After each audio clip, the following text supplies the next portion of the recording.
Friends, you all are welcomed again to your channel the मसीहा science classes. Friends, पिछले video में मैंने बताया था कि इलेक्ट्रॉन्स का डिस्कवर किसने किया था, प्रोटॉन्स का डिस्कवर किसने किया था और न्यूट्रॉन्स का डिस्कवर किसने किया था। इलेक्ट्रॉन्स कैसा चार्ज पार्टिकल था? नेगेटिवली चार्ज पार्टिकल था। प्रोटॉन्स पॉजिटिवली चार्ज पार्टिकल्स था, पी से प्रोटॉन पी से पॉजिटिव। और neutrons no any charge containing particles था। फ्रेंड्स, आज हम लोग देखेंगे कि इलेक्ट्रॉन को स्मॉल ई से दिखाते हैं, प्रोटॉन्स को स्मॉल पी से दिखा देते हैं और न्यूट्रॉन को स्मॉल एन से दिखाते हैं। मैंने पिछले क्लास में बोला था, मैंने पिछले वीडियो में बोला था कि ये इलेक्ट्रॉन पर नेगेटिव चार्ज होता है, तो ये है नेगेटिव चार्ज। प्रोटॉन पर पॉजिटिव चार्ज होता है और न्यूट्रॉन पर कोई चार्ज नहीं।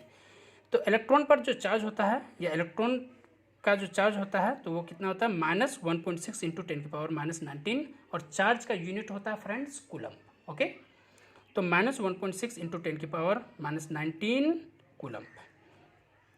वैसा ही अगर हम बात करें तो प्रोटॉन की बात अगर करें तो +1.6 इंटू 10⁻⁻19 कूलम। 10⁻⁻19 10⁻⁻19 दोनों में रहेगा, लेकिन एक में माइनस रहेगा, एक में प्लस रहेगा। प्लस किस में रहेगा? प्रोटॉन में रहेगा। नेगेटिव या माइनस किस में रहेगा? इलेक्ट्रॉन में रहेगा। और जाहिर सी बात है, हम तो जानते हैं कि न्यूट्रॉन में कोई चार्ज नहीं होता, नो एनी चार्ज। फ्रेंड्स, जाहिर सी बात है, अगर चार्जेस हैं तो उनके कुछ तो मास भी होंगे। इलेक्ट्रॉन्स हैं तो इलेक्ट्रॉन्स अगर पार्टिकल्स है तो उन पार्टिकल्स के तो कुछ मासेस भी होंगे। बहुत कम मासेस होता है, बहुत नेग्लिजिबल मासेस होता है। तो इलेक्ट्रॉन्स का जो मास होता है कितना होता है friends? 9.1 into 10⁻31 kg। 9.1 into 10⁻31 kg। और प्रोटॉन्स का जो मास होता है 1.67 इंटू 10⁻27 kg। और न्यूट्रॉन्स पर चार्ज नहीं होता फ्रेंड्स, बट मास होता है, क्योंकि वो एक पार्टिकल है तो मास तो होगा। तो न्यूट्रॉन्स का मास कितना होता है? 1.67 इंटू 10⁻27 kg में। अच्छा फ्रेंड्स, एक बात और यहाँ पर थोड़ा और ध्यान देने की ज़रूरत है कि अगर क्वेश्चन में ये पूछ लिया जाए कि what is the mass of electron, तो एक ऑप्शन अगर दे दे 9.1 इंटू 10⁻31 kg, ये तो आप देख करके ही लगा लेंगे। हो सकता है इसको ग्राम में दे दें, तो हम जानते हैं फ्रेंड्स कि केजी को ग्राम में कन्वर्ट करने के लिए 1000 से मल्टीप्लाई करना पड़ता है। तो 9.1 इंटू 10⁻31 ग्राम में कन्वर्ट करने के लिए क्या करते हैं फ्रेंड्स? 1000 से मल्टीप्लाई करते हैं। That means 10⁻3। 9.1 into 10⁻31 into 10⁻3। तो हम जानते हैं फ्रेंड्स कि जब बेस अगर सेम रहता है 10 तो पावर क्या हो जाता है? माइनस हो जाता है। पावर क्या हो जाता है? प्लस हो जाता है। तो -31 + 3 तो कितना हो जाएगा फ्रेंड्स? तो 9.1 इंटू 10⁻28 ग्राम।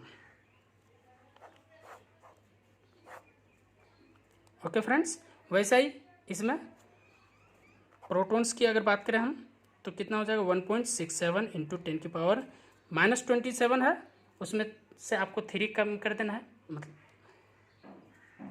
-27 इंटू 10⁻3 तो कितना हो जाएगा फ्रेंड्स? 1.67 इंटू 10⁻24 ग्राम।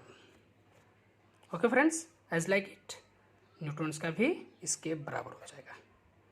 तो इन चीज़ों को भी जानना ज़रूरी है। तो हो सकता है कि आपको मासेस पूछ लिया जाए कि मास का ये इलेक्ट्रॉन का मास कितना होता है, प्रोटॉन्स का मास कितना होता है, न्यूट्रॉन्स का मास कितना होता है, what is the charge on electron, what is the charge on proton, ये सारी बातें पूछी जा सकती है। तो इन सारी चीज़ों को एक बार ध्यान से देखना है और बार बार रिपीट करना है, देखना है। फ्रेंड्स, मैं केमिस्ट्री पर अभी बहुत सारे वीडियोस लाऊंगा जो बहुत बेसिक क्वेश्चंस को आप लोगों का सॉल्व करवाएगा। अगर फ्रेंड्स मेरा चैनल पसंद आया हो तो आप लोग सब्सक्राइब करें, लाइक करें और शेयर करें। Thank you so much.